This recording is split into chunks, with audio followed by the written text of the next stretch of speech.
तुम्हाला माहिती आहे का मंडळी, आपण जर एका बाउलमध्ये 3 टेबलस्पून वितळलेलं तूप घेतलं, त्यामध्ये बर्फाचा खडा घालून छान असं याला फेटून घेतलं, नंतर बर्फाचा खडा आणि त्यातील पाणी काढून घेतल्यानंतर पुन्हा याला फेटून घेतलं आहे छान क्रीमी टेक्स्चर येऊपर्यंत. त्यानंतर यामध्ये 1 कप मैदा आणि 1 टीस्पून बेसन घालून छान असं या क्रीममध्ये मिक्स करून घेतलं. नंतर यामध्ये अर्धा कप थंडगार असं दूध घातलं. दूध मिक्स करून झाल्यानंतर यामध्ये 1 कप आपल्याला थंडगार पाणी घालायचं आहे.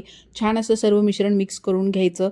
नंतर हे मिश्रण एका चाळणीवरती ठेवून गाळून घ्यायचं आहे. आता हे बनवलेलं बॅटर पुन्हा एकदा छान मिक्स करून घेऊ आणि अर्ध्या तासासाठी फ्रीजमध्ये ठेवून देऊ. अर्ध्या तासानंतर याला मिक्स करून यामध्ये 1 लिंबाचा रस घालायचा आहे. छान मिक्स करून घ्यायचं आणि बर्फ असलेल्या ताटामध्ये याला ठेवून द्यायचं आहे. त्या भांड्यामध्ये तेल गरम करून त्यामध्ये हे बॅटर घालून घ्यायचं आहे. थोडं थोडं बॅटर घालायचं, मध्ये अशी लाटण्याने जागा करून घ्यायची. पुन्हा बॅटर घालायचं. 20 ते 25 वेळा बॅटर घातल्यानंतर चाकूने याच्या कडा सोडून घेऊ आणि लाटण्याच्या मदतीने याला काढून घेऊ. थंड झाल्यानंतर यावरती शुगर सिरप घालायचा आहे. वरून रबडी घालायची, आवडते ड्रायफ्रुट्स घालायचे, गुलाबाच्या पाकळ्या घालायच्या आणि मस्त तयार झाले हलवाई स्टाईल घेवर घरच्या घरी. डिटेल रेसिपी पाहण्यासाठी फोटोच्या खाली त्रिकोणावर क्लिक करा आणि पहा. रेसिपी आवडल्यास व्हिडिओला लाईक करा.